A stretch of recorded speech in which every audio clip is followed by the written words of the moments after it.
Let's jump right in. Phrase number 1. You must stop saying this English phrase. The phrase is, I'm never going to learn English. I get it.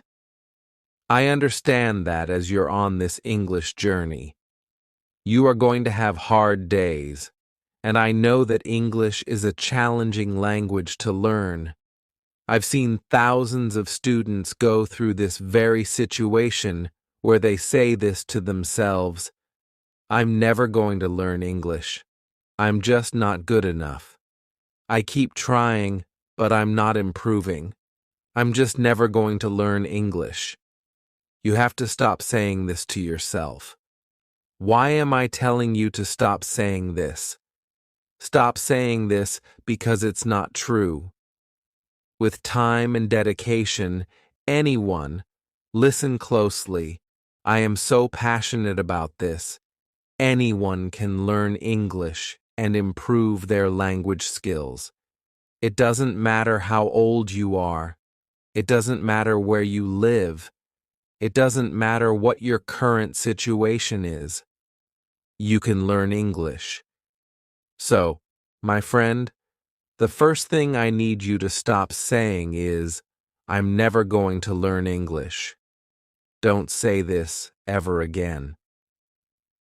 Number 2, the second thing I need you to stop saying, to never say, is my English is so terrible. I have heard students say this over and over again, and I've watched how detrimental it is to them. I've watched the words literally come out of their mouth and their confidence go down with it. Literally having a conversation, and they'll say, my English is so terrible. Their shoulders start to drop, their head starts to go low, they start to look insecure. My English is so terrible. Stop saying this.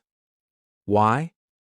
Stop saying this because negative talk can lower your confidence and make it harder to improve. Believe in yourself. The same student that I was encouraging, now encouraging another student. Listen, when you stop saying this phrase, your confidence will go up, and your English will improve. You are smarter than you realize. I'm talking to you. Yes, the individual right here with me, you. You are smarter than you realize. So, the moment you stop saying to yourself, my English is bad, my English is terrible, my English is just not good, the moment you stop saying, that is the moment your English will start improving, because you're telling yourself, wait a minute, wait a minute, wait a minute, I can do better. My English is not bad. Stop telling yourself. Stop saying to yourself that your English is terrible. Number 3. The third thing I need you to stop saying right now is, I'll never be able to understand native speakers. I've heard this thousands of times. I'll never be able to understand native speakers. Now, this comes from watching television, watching movies, listening to podcasts, and missing a few words, missing an expression, missing a colloquialism, a slang term, or missing the pacing. Let me ask you this question right now. Do you know where I'm from? It's okay. You can answer.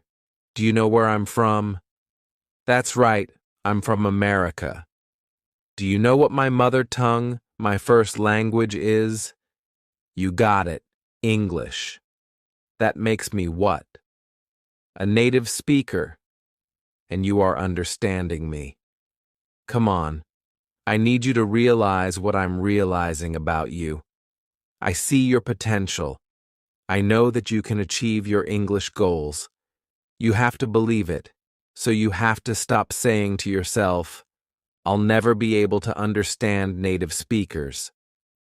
I am a native speaker, and you understand me, so immediately this statement needs to go out the window. You can understand native speakers. There might be a time when a native speaker says something that you don't catch. There are some things that native speakers say that I'm not sure about, and I'm a native speaker. Why? Because we have different accents. People from different parts of America sound different, from the South to the North to the West, and it's totally okay. We're human beings. Stop saying to yourself, I'll never be able to understand native speakers. Here's the thing. Stop saying this because with practice and exposure to English speakers, you can improve your comprehension skills. I've been told multiple times in the comment section under my YouTube videos, Lara, I've been watching your English lessons for months. When I first started watching your lessons, I missed a few things. I could understand the majority of what you were saying, but I didn't understand everything. However, now I understand everything that you say. Why? I didn't change. Teacher didn't change. You changed. You started believing that you'd be able to understand what I was saying. You started enjoying the lessons. You started relaxing. You started to encourage yourself and experience this positive English lesson. Hopefully it's positive for you, right? Yeah, we smile. So it's all about how you're thinking. So stop saying, I'll never be able to understand native speakers again. I am passionate when it comes to this topic of negative speaking or discouragement. I'm really passionate about this, and the reason is because many times, and I'll pause real quick, we're going to get to number 4, don't worry, many times. What happens with English learners, you probably included, is that the hiccup, the barrier, the stop in your journey that you're experiencing has nothing to do with your intelligence, has nothing to do with the difficulty of English. It has all to do with the way that you're viewing yourself. Listen to me. You're beating yourself up because you're not learning as fast as John or Samantha over there. You're frustrated because you don't think you speak like a native speaker just yet. You don't sound the way you'd like to sound. You make mistakes, and you get upset with yourself. It's all about how you're feeling about yourself. And this is one of my main goals, if I can help you feel confident, if I can help you overcome the negative thoughts, overcome the negative feelings, then I have done my job. You are intelligent. You already speak another language, your mother tongue, and you're listening to a woman speak in another language, and you're understanding. Believe that you are intelligent. Believe that you are amazing. If I can help you, if I can help anybody find more confidence, be more confident in themselves, I have done my job. I have done my job, and I'll be full of overwhelming joy. My goal is to help you be more confident in yourself. Yes, I'm teaching you English, but I've realized my purpose is so much bigger than words on a page. My purpose is to help you believe in yourself. Believe in yourself, and I'll give you tools along the way. Teaching you English, words, expressions, some tips and tricks, the 5 W's. But if I can help you be confident in yourself, listen, you'll transfer that to your children. You'll transfer that to your friends. We affect each other. I want you to believe in yourself. This wasn't even in my notes. This wasn't a part of the lesson. It's just something that I'm so passionate about.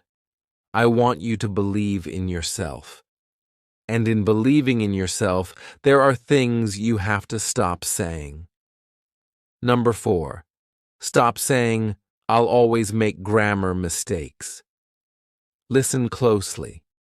No matter who you are, yes, mistakes will be made. But this statement right here, when you say it to yourself, has a negative effect. Listen very, very closely.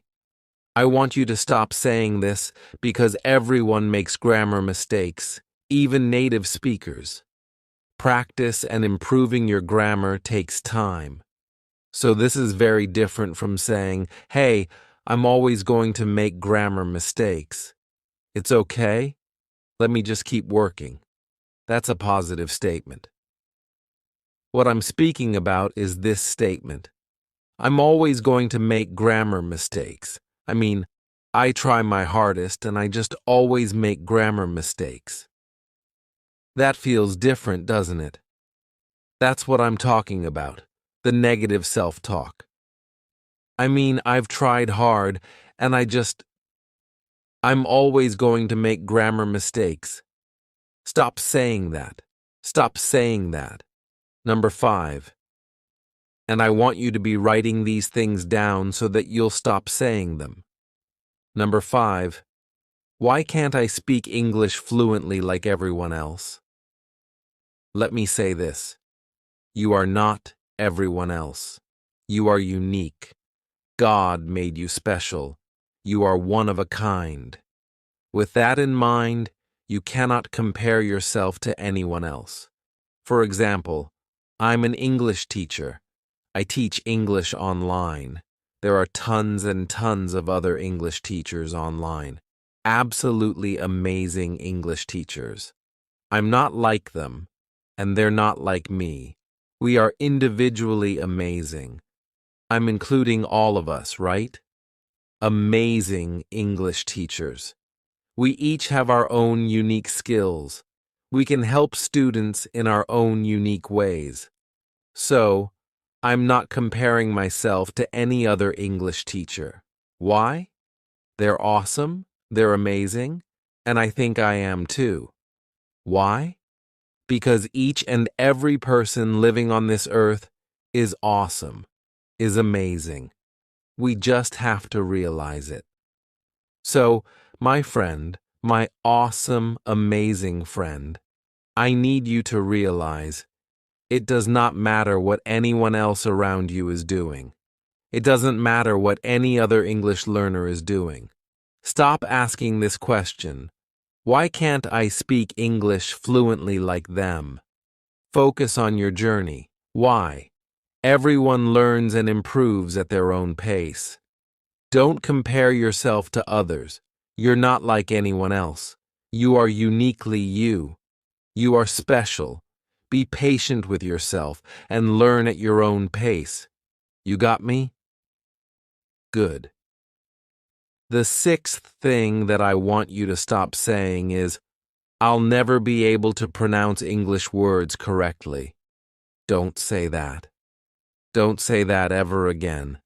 I've had so many students who have improved their pronunciation with practice, right? They dug deep, like we talked about in our last lesson, and they improved their pronunciation. Don't think it's impossible. It is possible. Here's the thing. This is important. Stop saying this because, with practice and specific exercises, you can improve your pronunciation. There are many English teachers right now on YouTube that will teach you how to improve your pronunciation. One of the teachers I used to recommend my students to all the time, and even now, she's an amazing teacher. Rachel's English. What? Come on now. Excellent. You want to improve your pronunciation? You can improve your pronunciation.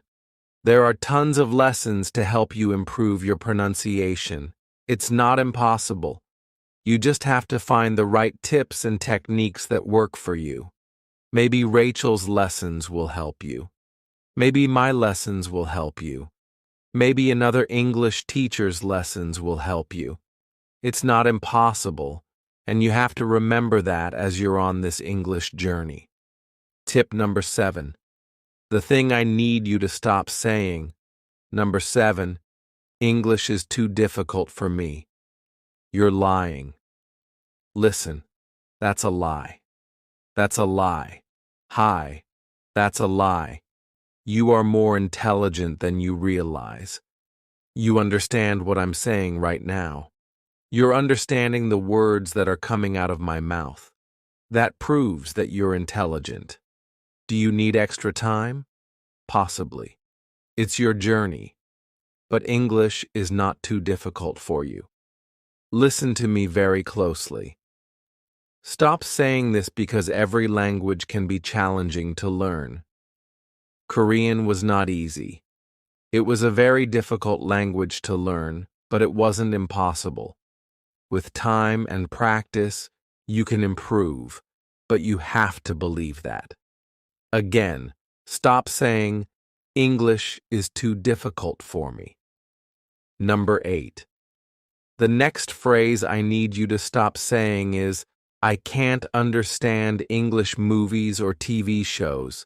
Stop saying that. Stop saying, I can't understand. I can't understand what they're saying or what's going on. Why do I want you to stop saying this? With consistent practice, you can improve your listening skills and increase your comprehension of English media. Listen, when I first started studying Korean, I was level 1. I was learning the basics, but every day in the background, I would play Korean dramas, Korean news programs, Korean cooking shows. I didn't know what they were talking about. I was a beginner. 99% of the show, I was like, don't know that word, don't know that word. But I continued to listen, and over time, I started understanding more. Why? Because with practice, your listening skills and comprehension of the media will improve. It's not impossible. And number 9, the phrase I need you to stop saying to yourself is, I'm too old to learn English. Now, at the beginning of this lesson, I told you about 2 of my students. One is 75, one is 65. Now, there are a ton of other students that are older, but I mentioned these 2 individuals because they're proof. It does not matter how old you are. Your brain's still working. You can still speak, can't you? Then you're never too old to learn. You're never too old to learn. Check this out. Stop saying this, because age is not a barrier to learning a new language. Like, you're 85, now you're done. Number age is not a barrier to learning a new language. Many people learn languages later in life and find great success in doing so. You're never too old to learn. Stop saying this. The very first thing you must stop saying is, my English is bad. And you're probably smiling or shaking your head because you've said this before. Oh, I'm sorry, my English is bad. Why do you need to stop saying this? Here's the reason why you must stop saying this. When you say, my English is bad, this phrase undermines your confidence and also discourages conversation. What do you mean? Let me explain it more. The moment you say, my English is bad, your brain says, okay, well, we're not going to work hard. We're not going to work hard. If you already believe that your English is bad, why is your brain going to work overtime to help you find the words or expressions in your brain's database? It actually decreases your confidence in yourself. When you say, my English is bad, you're not believing in yourself. Remember, I tell you all the time, I believe in you. But you have to believe in yourself. The second thing is, it also discourages conversation. If you start off the conversation by saying, my English is bad, well, the person listening will say, okay, well, we're not going to have a good conversation because you don't have the ability to express yourself in this language. So, a part of their listening suddenly turns off. Oh, well, this person can't speak English, so I'll just kind of listen, kind of, and then I'll keep walking. Don't say, my English is bad. Listen, I'm trying to help you improve your English. This year I want you to be able to speak English fluently, but you must stop saying, my English is bad. So, what's the alternative? What should you say? This is what I want you to say. I'm still learning English, so please bear with me. Oh, I love this one. Hey, I'm still learning English, so please just bear with me. In other words, hey, I'm still on my journey. I'm still on my journey to speak English fluently. Would you mind just being patient with me? I guarantee the response is going to be much different from, oh, my English is bad. Okay, well, turn off my ears. But I'm on my English journey. Would you be patient? Sure, I'm going to open my ears even more, pay attention even more. My friend, stop saying, my English is bad, and instead say, I'm still learning English. Please bear with me. You got it? Yeah, listen, write this down. This is going to help you this year. Let's move on to the second thing I need you to stop saying this year. The second thing is this. It's too difficult. It's too difficult. Stop saying this. When you say, it's too difficult, once again, you're telling your brain, turn off. I don't need you. I don't need your effort because this is too hard. It's too difficult. English? I can't do it. Why do I want you to stop saying this? Here's the main reason. When you say this, it can discourage others and limit personal growth. Listen closely. It can discourage others and also limit your personal growth. What do I mean? What I'm saying is, as human beings, we affect each other. So, the moment you say, it's too difficult, the person listening to you, another English learner, maybe you were their goal, like, man, if she can do it, if he can do it, I know I can do it. The moment you say, it's too difficult, all of a sudden they think, well, if it's too difficult for them, I know I can't do it. You can, not intentionally but inadvertently, start discouraging someone else. And also, it will limit your own growth. Similar to the first thing I told you not to say when you say this, it's too difficult. Again, your brain says, well, we're not going to grow in this area because you believe it's too hard. Stop believing that. Stop saying that. What should you say instead? Instead of, it's too difficult, I want you to say this. I find it challenging. That's a fact. But I'm willing to figure it out. Woo! I get so excited when these are the words that replace the old words. Listen, I find it challenging. I'm admitting this is not the easiest. It is challenging, but I am willing to figure it out. Listen, my goal is to help you this year speak English fluently. Do you believe in yourself? Are you willing to figure it out? Listen, I feel good. I hope you feel good. So again, instead of saying, it's too difficult, I want you to say, I do find it challenging, but I'm willing to figure it out. You know what? Say it with me. I find it challenging, but I'm willing to figure it out. Yes. Let's move on. Number 3. What's the third thing I need you to stop saying this year? I'll try. Once again, you're probably thinking to yourself, wait, Laura, why is I'll try something that I shouldn't say? Here's the reason. The phrase leaves room for doubt and uncertainty. Doubt and uncertainty. I'm realizing that this is an English lesson, but also a motivational lesson, so I'm hoping you're feeling motivated. When you say, I'll try, even watch my body language. If you're watching this lesson on YouTube, watch my body language. I'll try. I don't really believe I can do it per se, but I'll give it a try. There's this measure of doubt, this measure of uncertainty. Like, I don't really 100% believe that I can do it, but I'll try.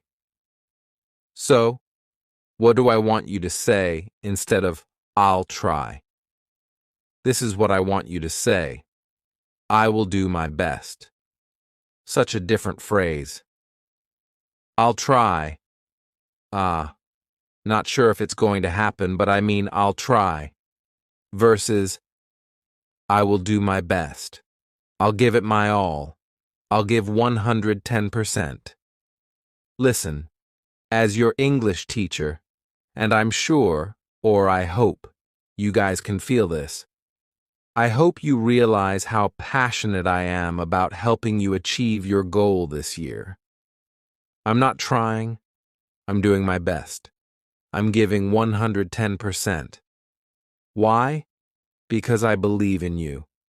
I am giving my best. I'm not just, I'm trying to record a video. No. When I get in front of this camera, when I get on this microphone, I am here for you, giving my all. My friend, I need you to do the same thing when it comes to your English. Don't try. Give your best.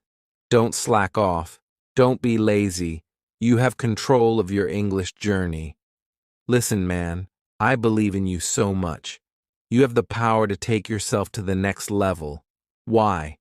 You have a teacher who cares about you. I care about you. We've never met in person, probably, but I care about you, and now I just need you to believe in yourself. Do your best. Give your best. And I guarantee you will see results. So, stop saying, I'll try, and instead say, I'll do my best. You got it? Oh, I felt that one. I felt that one. Here we go. Number 4. I need you to stop saying this. Stop saying, it's impossible. Stop saying, it's impossible. It's not. Again, I'm your English teacher. English is my first language, yes, I understand that. But I've watched too many students do what you might think is impossible. It doesn't matter your age. I don't care if you're 75 years old. It's not impossible. I don't care if you've been studying English for 25 years. It's not impossible. Here's the reason I need you to stop saying this. This phrase can indicate a closed mindset and a lack of creativity. A closed mindset. Nope. Hey, I'm done. It's impossible. It's impossible for me to speak English fluently. Why am I trying? That's a closed mindset, and it also shows a lack of creativity. You see, here's the truth of the matter. As human beings, we all learn differently. We each have a different learning style. Some people are visual. Some people need to hear things, auditory. Some people simply need a book, and they can read it, and boom, they get it. But just because what you've been doing now hasn't worked, it doesn't mean it's impossible. You just need to get creative and find another way of studying. My goal as an English teacher is to hopefully provide you with various methods, different ways of studying English that are more enjoyable, that are creative, to help you move forward along your journey to speaking English fluently. So stop saying, "It's impossible." Instead, woo, here's the alternative. "It seems challenging." You want to acknowledge, yes, it's a fact. It seems challenging, but let me look for possible solutions. Listen, I've been studying English for 15 years. I'm not going to lie to you, it's challenging. But I'm willing to look for possible solutions. There has to be another way to do what I'm doing. People are speaking English fluently. There's a way to get moving, to move forward on my journey. I'm willing to look for possible solutions. Man, I can't wait for the day when I can meet you in person and see all of the changes, all of the improvements, witness in person your English speaking ability when you stop saying, "It's impossible," and start saying, "Hey, it's challenging, yes, but I'm looking and willing to look for possible solutions." What's that called? Confidence, baby.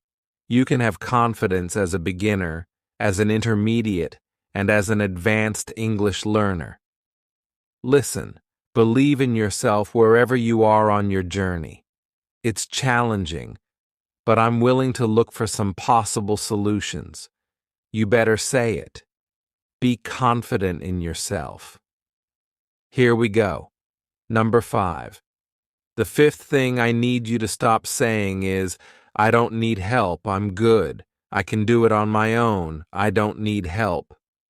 Let me say this. It wasn't even planned, not in my notes at all. But when you say, "I don't need help," you are limiting yourself in so many ways. I'm your English teacher, and I'm going to be very transparent with you. I'm going to be very honest. I'm building this community, right? We have this YouTube family, a YouTube community. I have my academy with my family, students who are called my family. Again, you can join the academy if you like. The link's in the description. But the purpose of what I'm saying right now is, in the community, among the family members, the students that I teach, there's a select group of student leaders. And you guys know who you are. I have student leaders, and they help manage our family. I am one person. I have a huge goal to help 1 billion English learners. I cannot do it alone. I need help. So the student leaders step up and say, "Lara, we got you. We're with you. We're with you on this mission to help 1 billion English learners." And the way my heart is warmed when I see my student leaders helping other students. I'm like, man, you guys care. They're like, "Lara, we have a mission. We're trying to help 1 billion English learners. I needed help, and I still need their help today. I can't do it alone. So, if me, as your English teacher, if I can't do it alone, I need you to stop saying that you don't need help. We're human beings, and together we work better." Here's the main reason. When you say, "I don't need help," as an English learner, this phrase can prevent others from offering assistance or support. Other people around you have the desire to see you succeed. I want you to succeed, and I haven't even met you in person, but I'm in your corner. I want you to succeed. Imagine those around you, those who know you personally and have watched you over the years. They want to help you. They want to be your support. When you say, "I'm good, I don't need any help. I got this," you limit them from being able to help you.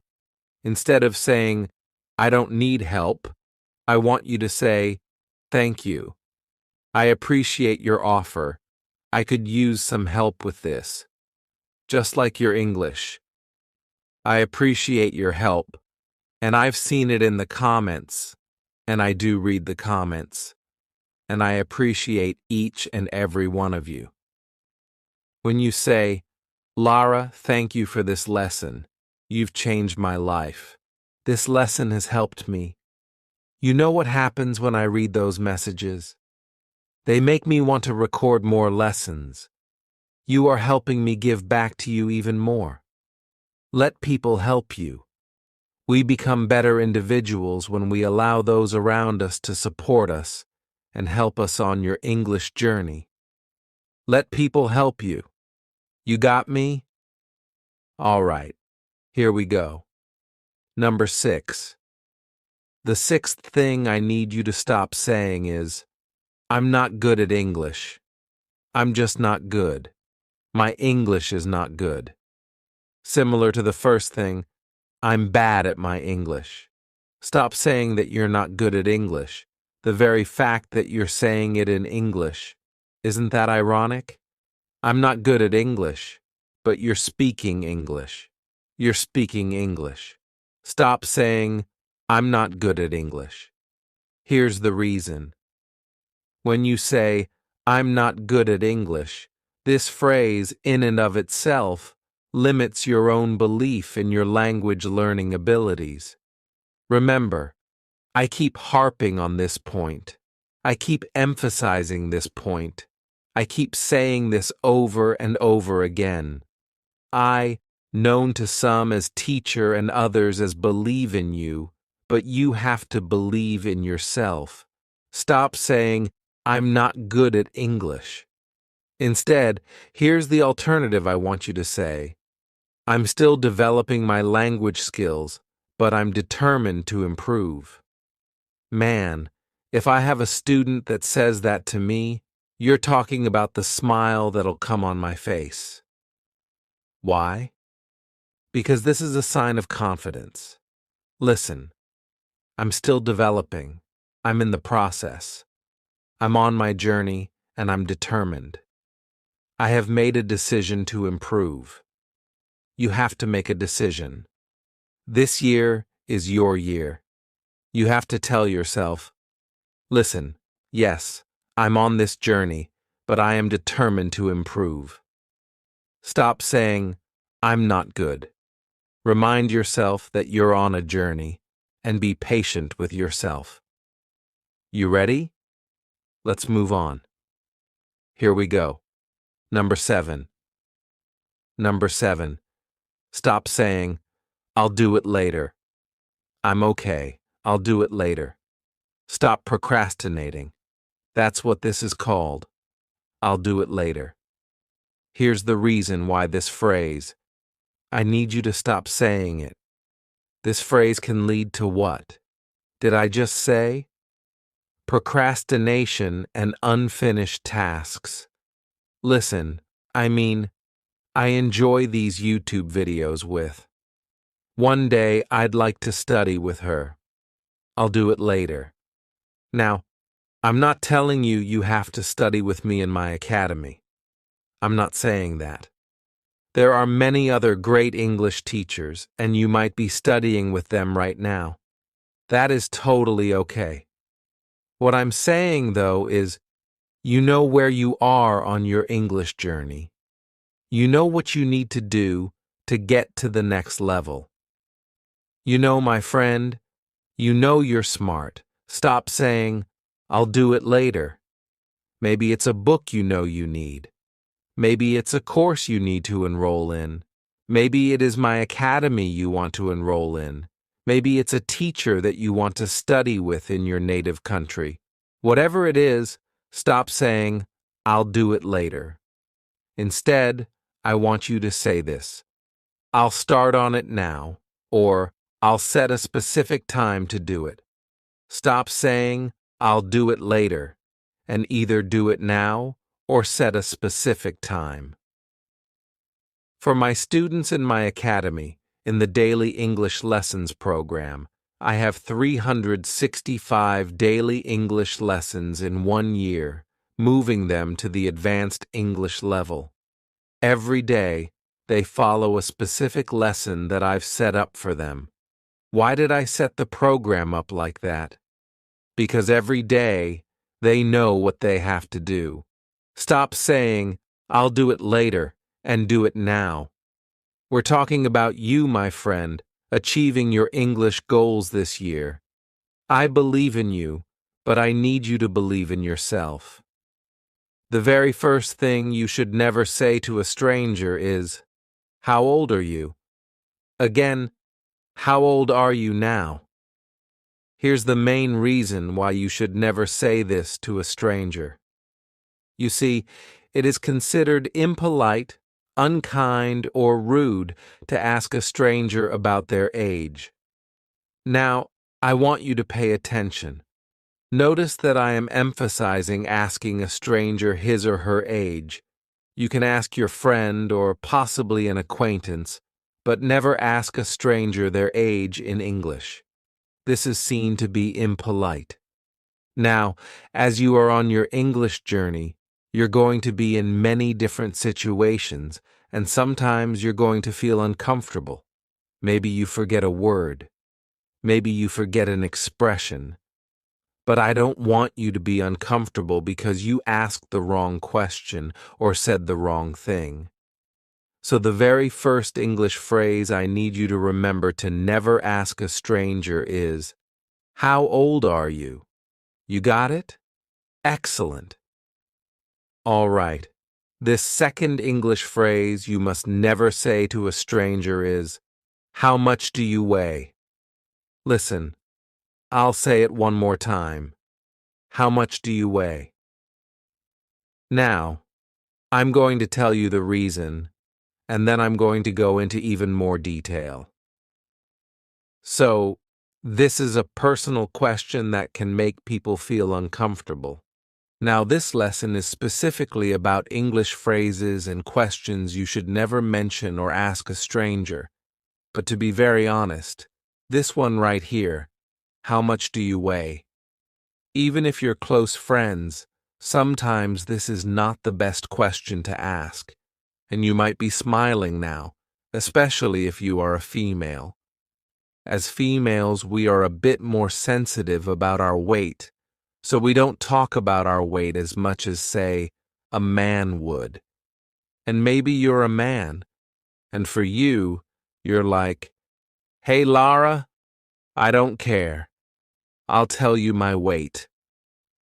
But we're talking about English phrases you never say to a stranger, and this is a question you never ask a stranger. Again, if you are speaking to a man, let's say you're at a gym, you're working out, and a guy walks up. Guys are a little bit different when it comes to the weight question.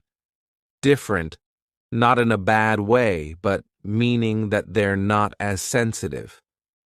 But the best practice is for you to never ask a stranger how much he or she weighs. Be very careful. You got it? Excellent. All right, here we go. Number 3. The third phrase I never want you to ask or say is, "How much money do you make?" Again, how much money do you make? And ow, the reason why you shouldn't ask a stranger this question is because discussing finances is generally considered inappropriate. Now, there are many unspoken rules in English, right? And I'll specifically speak about America. Right? In American culture, there are certain things that you might not find in a book, like do this, don't do this, or you might not learn in a specific class. This is one of them. You don't speak about finances in such detail with a stranger. "Hey, how much money do you make a year?" Immediately, this will kind of turn the stranger off in most situations.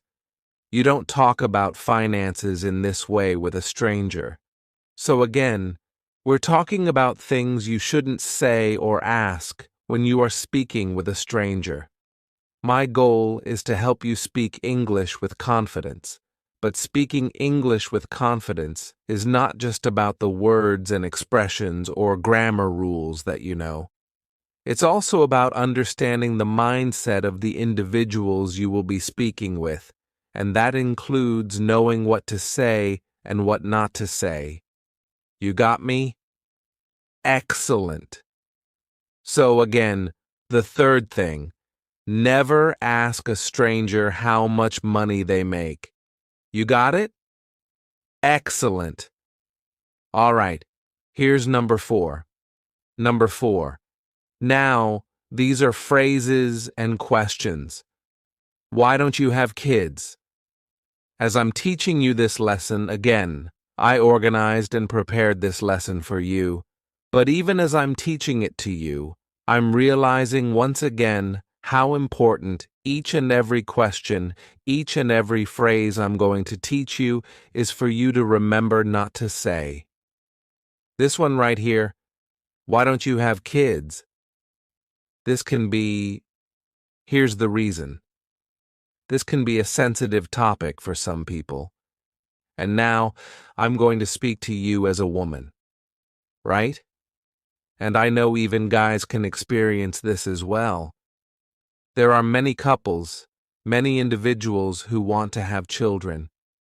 Maybe they got married 10 years ago and they've been trying, but failure after failure, miscarriage, which means you lose a baby, miscarriage after miscarriage.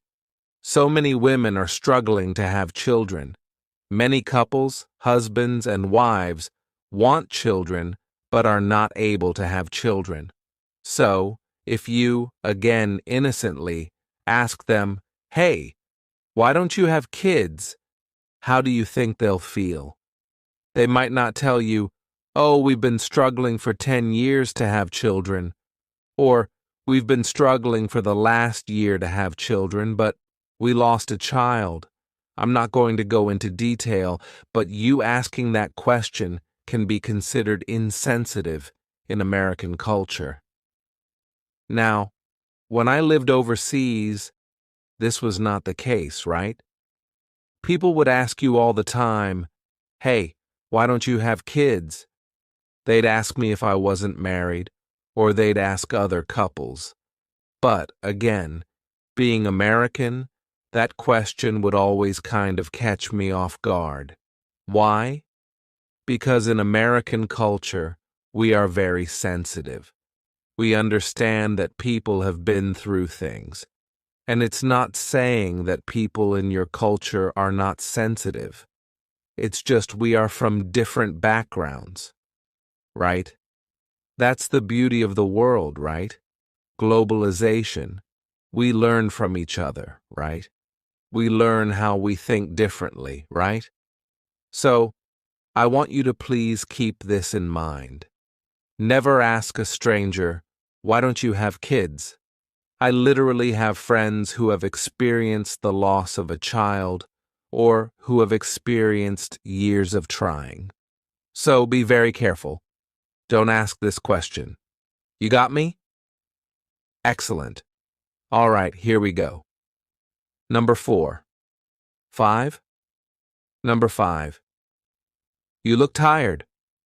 I'm laughing, okay? I'll say it one more time. You look tired. Now, I'm laughing because, again, I have been exposed to many different cultures. I have lived amongst many different cultures. Even where I am from, there are many different cultures living together here in America. So, I've heard this statement before. This phrase has been said to me.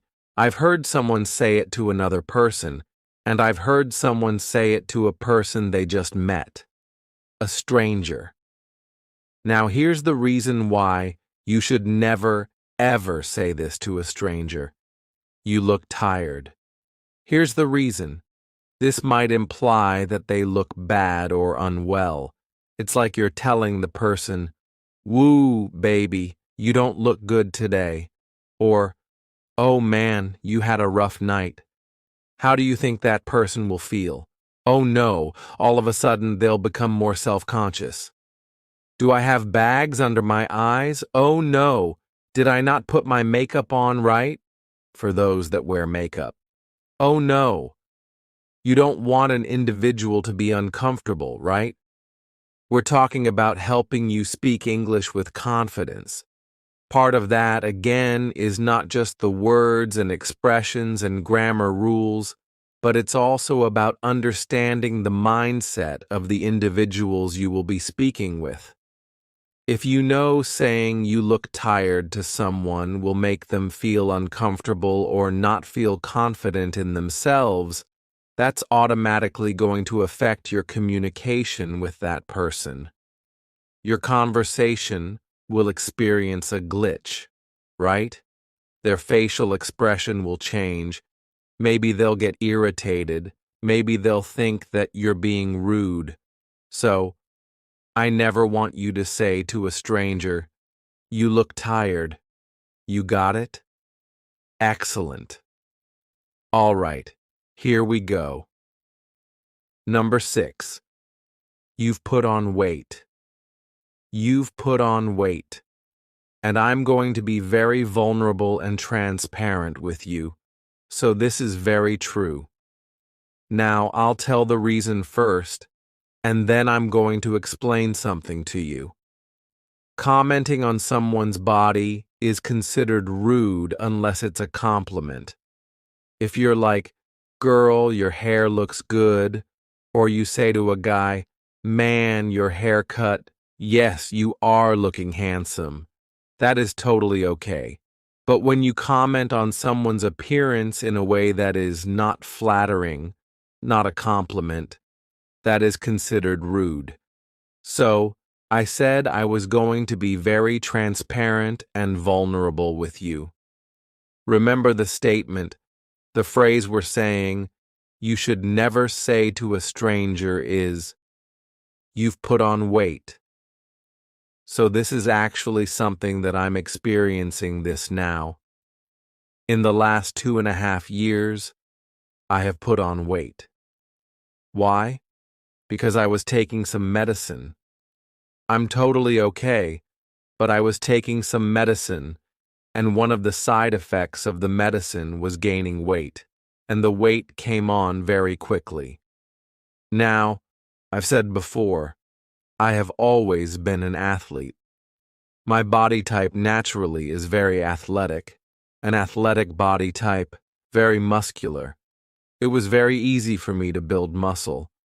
But since I started taking the medicine, I started gaining weight, even though I was eating the same way. I might have eaten a little bit more, but it was not normal. So, I gained almost 20 pounds. Now that's a lot to deal with.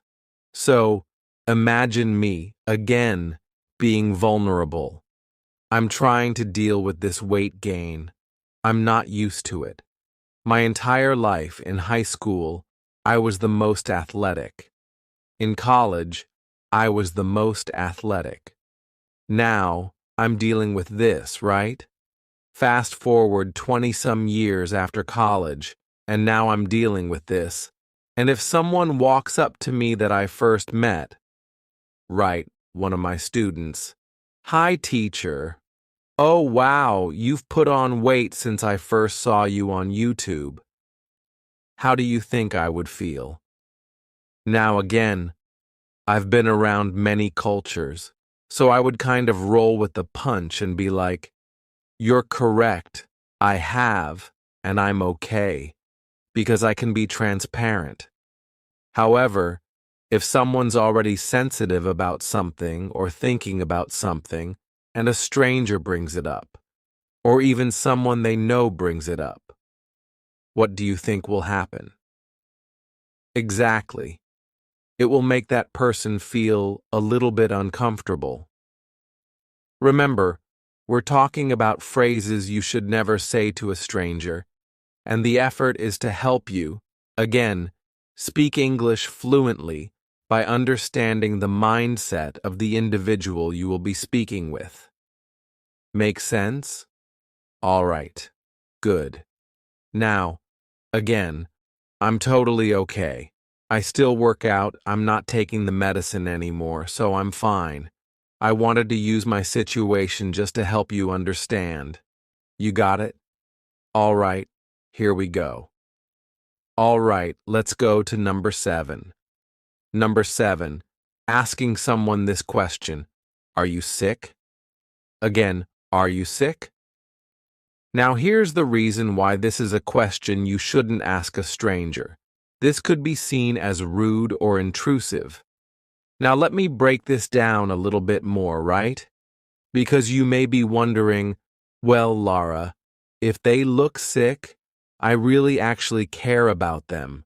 I want to know if they're sick. Now, if someone is coughing and their nose is running and their eyes are bloodshot, that's more obvious, right? But you have to be very, very careful because someone might not be sick. I will give you this advice. It's better to let the person tell you what's going on than for you to guess. Right? Remember, we're talking about things you shouldn't say to a stranger. Say to a stranger. We're not talking about close friends. We're not talking about family members or friends of friends, right? We're talking about strangers. Make sense? Good. So don't ask them, hey, are you sick?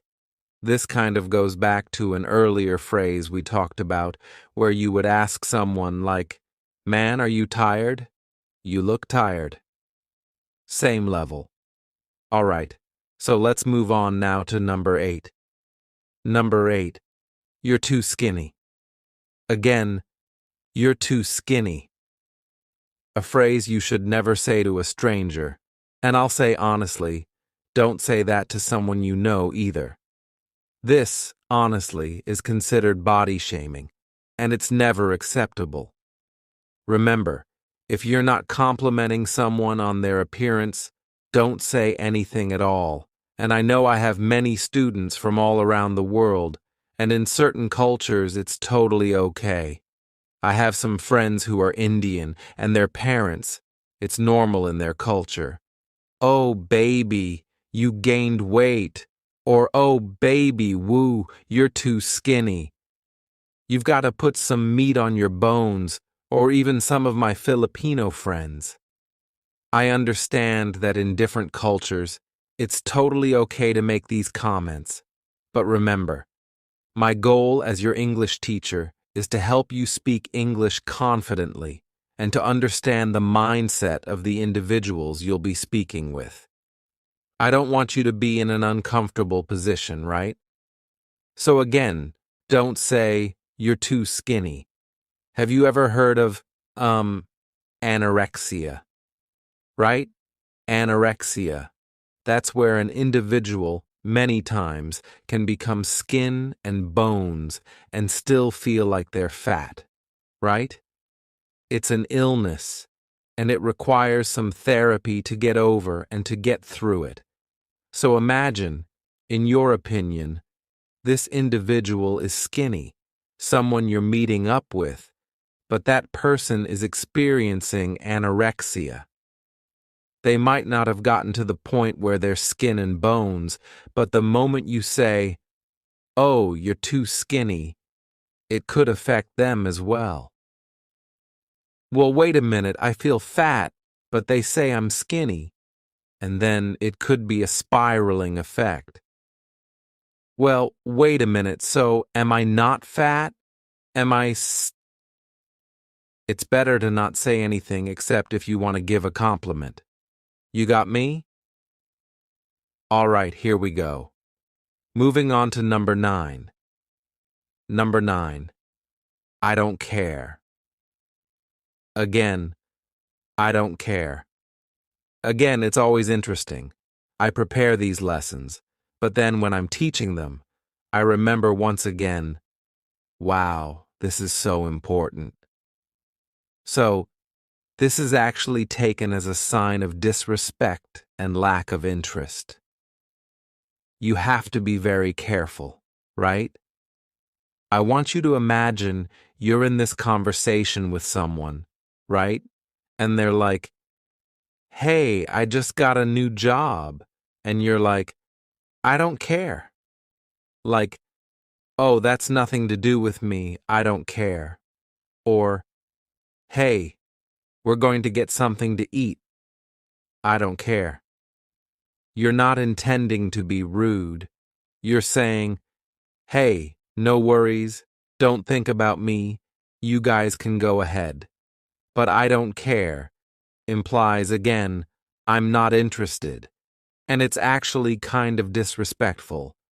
So, you have to be very careful. And I'm saying this again to you as an English learner, right? Because there are many nuances in the English language. Let's say, for example, my friend, this is when it's okay to say, I don't care. My friend says, hey, Lara, oh man, I missed your call. I'm so sorry. I'm like, girl, I don't care. You're all right, no worries. Even my facial expression shows warmth, though, like, man, I don't care. You're okay. That is all right. But if my friend says, Lara, I missed your call, and I say, I don't care, my body language even changes. This is why I say there are nuances in the English language that you have to be careful of. All right, but just for safety, don't say, I don't care. Instead, explain, hey, you guys want to go eat? I'm not hungry right now, so I'll stay here, you guys can go ahead. Instead of saying, I don't care. Make sense? All right, good. Here we go. Number 10. Number 10. You don't look like you're from here. Man, you don't look like you're from here. This right here can make someone feel like an outsider. Your goal is not to make the person feel uncomfortable. So if you approach someone or someone approaches you, remember, we're talking about phrases to never say to a stranger. And let's say you've come to America and you're in, let's say Washington, D.C., and you meet someone and they don't look like what you thought an American would look like. Don't say, hey, you don't look like you're from here. This can be taken as an insensitive comment, and you can make them feel uncomfortable. Just remember, keep it inside. Ask them like, hey, what state are you from? That's okay, but remember, this can be seen as inconsiderate. It can be seen as impolite. You don't look like you're from here. Now you'll notice again, as I teach English on this channel, and for those listening to the podcast, my inflections, right? You'll notice my pronunciation, which you guys have said is very clear. But I let you know, even if you're listening, you can tell when I'm happy, when I'm sad, when I'm angry, when I'm upset during a story time. Right? Story time. Don't miss today's story.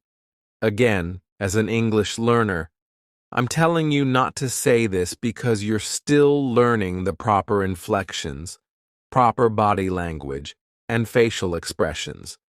So, let's not say this one at all. All right? Number 11. Another important one. You don't act like a typical, and then you put the nationality or race. I am an African American woman. I am a black woman. So, if someone walked up to me and said, man, you don't act like a typical black woman, this can be a stereotype, and it can be offensive, even when it's not coming from a stranger. Please, please don't say this. I've had this said to me many times when I was in South Korea, right? Why?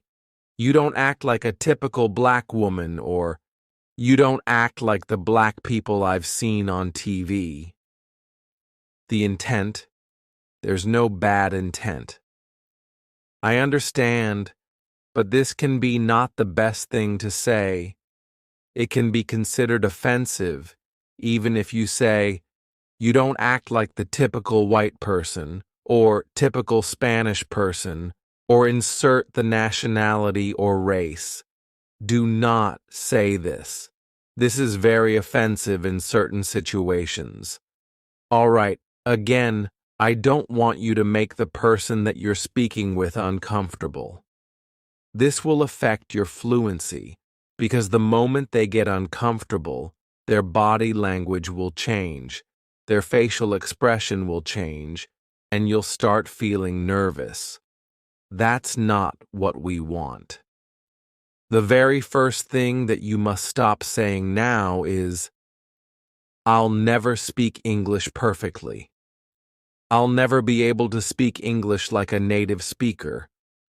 I'll never be able to speak English well. Stop saying this now. I'm your English teacher, and I believe in you, but this phrase right here is hurting you. So I need you to stop saying it. Here's the reason why it's so detrimental.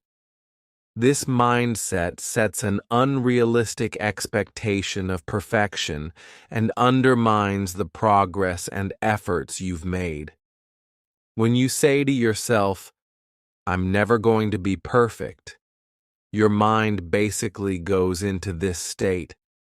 Well, if we're not going to be perfect, why are we trying? Everything we've done so far means nothing. You have to stop saying this. Stop focusing on, oh, I'm not perfect. You have to remember all that you've done, all that you've accomplished, and how amazing you are. So instead of saying this, I want you to say this instead. Every day I am improving my English speaking skills. This makes me happy. Listen, I really focus on helping English learners like you feel confident and be more confident in themselves. So when I teach lessons like this, they make me excited. I get excited because I know how powerful they are and how much they will change your experience. So again, instead of saying, I'll never speak English perfectly, I want you to start saying, every day I am improving my English speaking skills. Yes, and that's the truth. Every day you're improving. Every day you're getting better. This is what I want you to say moving forward. Can you do it? Yes, my friend. I love it. All right, the second thing I need you to stop saying is, I'm not as good as other learners. Johnny is really good. I'm not as good as him. Man, Samantha, her English is awesome, but I'm not as good as her. Stop saying, I'm not as good as other learners. Why? This right here is demotivating. It takes your motivation away, it discourages you, and it disregards your personal progress and the unique pace at which individuals learn. Johnny might learn at this pace, Samantha might learn at this pace, and your pace might be a bit slower, but you're on the same journey, and you will achieve your goals. So don't say, I'm not as good as someone else. I'm not as good as other learners. Instead, this, my friend, is what I want you to say. My journey is unique, and I am making progress at my own pace. Listen, you don't understand all of these movements. If you're watching the video, these are genuine. I get excited when I see English learners, again, students that are in my program in the Speak English Academy. They see me in real time, right? But even for you, I get excited just realizing that you are going to be more confident after this lesson. You've got to believe in yourself. You have to realize, for the audio listeners, sorry if that clap was loud, but listen, you have to realize you are amazing, you are awesome, and you're doing something that is challenging, learning another language. You've got to believe in yourself. So instead of saying, I'm not as good as other learners, starting right now, I want you to say this. My journey is unique, and I am making progress at my own pace. Come on, and smile with me. Yes, you got it. All right, here we go. The third thing, my friend, that I need you to stop saying is, I can't remember new words. I can't do it. I can't remember new words. Don't say this ever again. Listen very closely. Don't say this ever again. I can't do it. I can't remember new words. Listen, why is this so bad? This creates a mental block that can prevent effective memory strategies from being developed or applied. You can remember.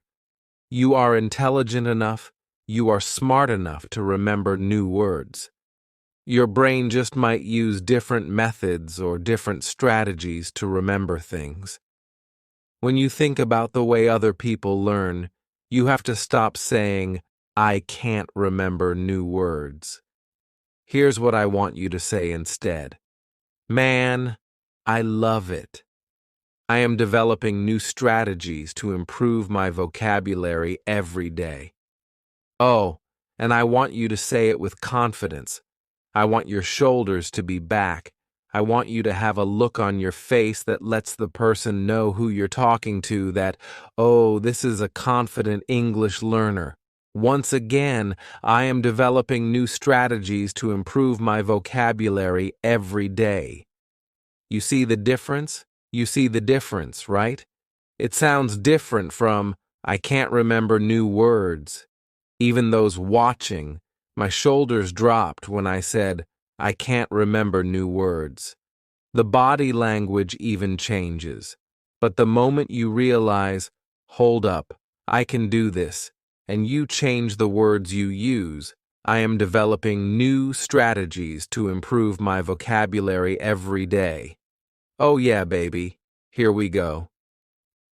All right. Number 4. The fourth thing I need you to stop saying now. I'm too old to learn English. Again, I'm too old to learn English.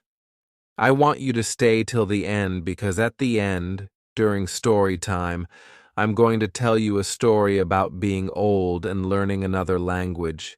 This is a story that happened to me, something that happened to me, all right? But I'm too old to learn English. Stop saying that. Stop saying that. In my program, I have individuals who are in their 70s out here speaking English with confidence. Why? They stopped saying, I'm too old to learn English. Why is this bad?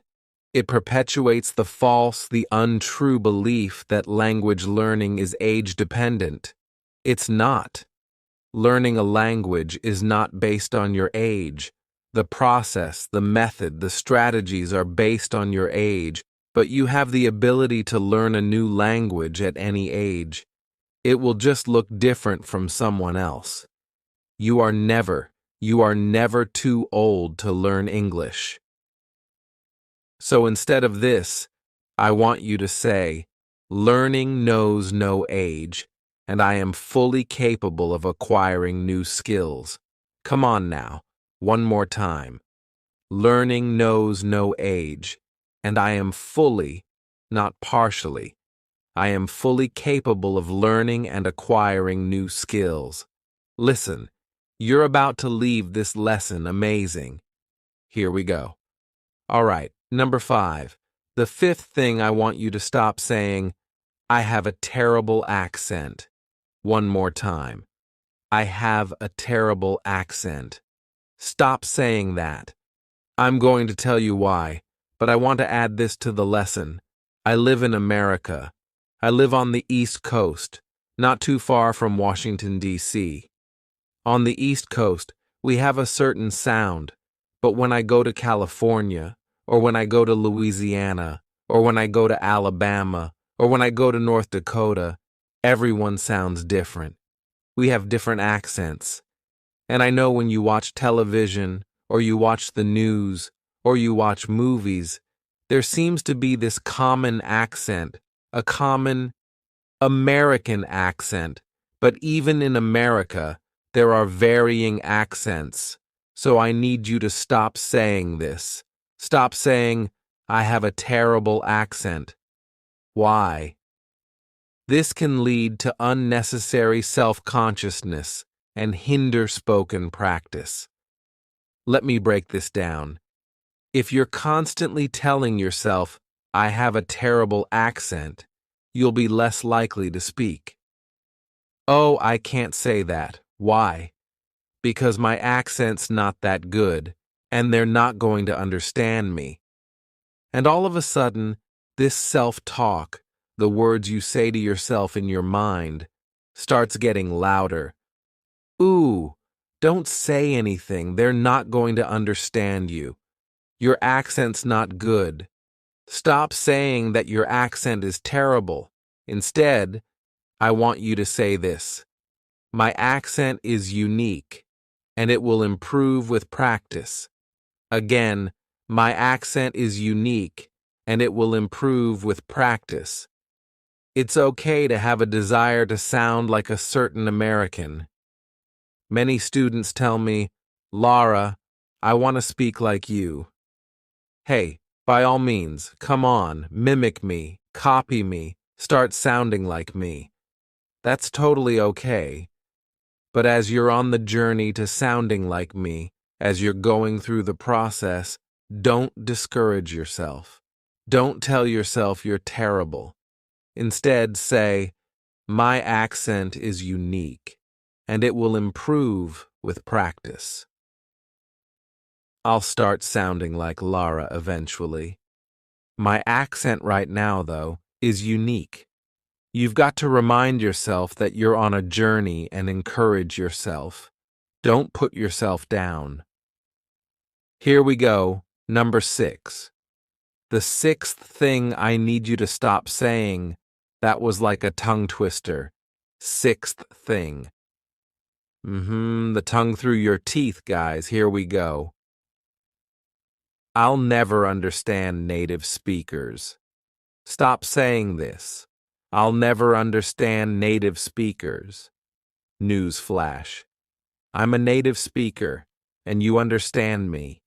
It's funny sometimes, in the comment section, and I guess it's the compliment in the comment section, I'll have some people say, wow, where are you from? Your English is amazing. And I always smile. I'm like, thanks. I'm American. It's cute because sometimes students assume that I'm not American, that maybe I learned English and I'm just teaching it to you all. So I appreciate the compliment, but yes, I am actually American. English is my first language. I speak Korean, but English is my first language. So, this is the thing. I'll never understand native speakers doesn't apply to you. Why? I'm a native speaker, and you understand me. Now, don't say, Lara, but it's different. You speak clearly. I can understand you. No, we're trying to help you. Stop saying these negative things to yourself. Stop saying, I'll never understand native speakers. I am a native speaker, and you understand me. Here's why this is so detrimental. It assumes a permanent state of confusion and impedes or inhibits or stops your listening practice. When you say, I'll never understand native speakers, your brain says, all right, we don't have to put any more effort in. He or she's not going to understand them, so why are we working hard to help them understand? It's not a permanent state. Instead, this is what I want you to say. I will gradually understand more as I continue practicing listening. Hey, I'm going to continue to improve. Right now, I might only understand 50%, but tomorrow I'll understand 51%, and next week I'll understand 57%. Again, I will gradually understand more as I continue practicing listening. You got it? Yes, my friend. Let's keep going. All right, here we go. Number 7. The 7th thing I want you to stop saying to yourself, I'm afraid to speak and make mistakes. I'm afraid to speak and make mistakes. Now listen, if this is your first video, welcome again. I'm Teacher Lara. Hey! But if you've been here for a while, you've seen many of my videos, and there are points in videos where I might have said a word and said it too fast. Just again earlier, I said that was a tongue twister. The TH sound. I leave those things in my videos on purpose. Why? I'm a native English speaker, I'm an English teacher, and even being an American, there are moments when a word might not come out properly. There are moments when the pronunciation might be a bit tricky. It happens to everyone, not just Americans. Even in your own language, there are moments when you have to pause, like, wait a minute, how do I say that again? Or, wait a minute, that didn't come out right. We're human beings. So I purposely leave those moments in, first to show you I'm a human being, and I enjoy what I do. I'm just in the moment, enjoying teaching you English, right? I want you to enjoy the lesson as well, but also to remind you it's okay to make mistakes. So here's the reason. When you say, I'm afraid to speak and make mistakes, it prevents the valuable learning experience that comes from making mistakes. Listen, mistakes will help you. They're not going to hurt you. They show you what you need to work on. So instead of saying, I'm afraid to speak and make mistakes, this is what I want you to say. Here's the alternative. Speaking and making mistakes is a crucial or important part of my learning process. Fact. Once again, speaking and making mistakes is a crucial part of my learning process. The end. Start saying this and realizing mistakes are a part of the process. Number 8. The 8th thing I need you to stop saying. I can't pronounce words correctly. Stop saying this. I can't pronounce words correctly. Listen, when you say, I can't pronounce words correctly, it may cause avoidance. It may cause avoidance in speaking out of fear of making errors. You'll avoid speaking because you don't want to make any errors. Instead of saying this is what I want you to say. With practice, my pronunciation will get better. Again, with practice, my pronunciation will get better. Here's the fact. You are going to improve each and every day, so don't stop. Number 9. I can't express myself the way I want to in English.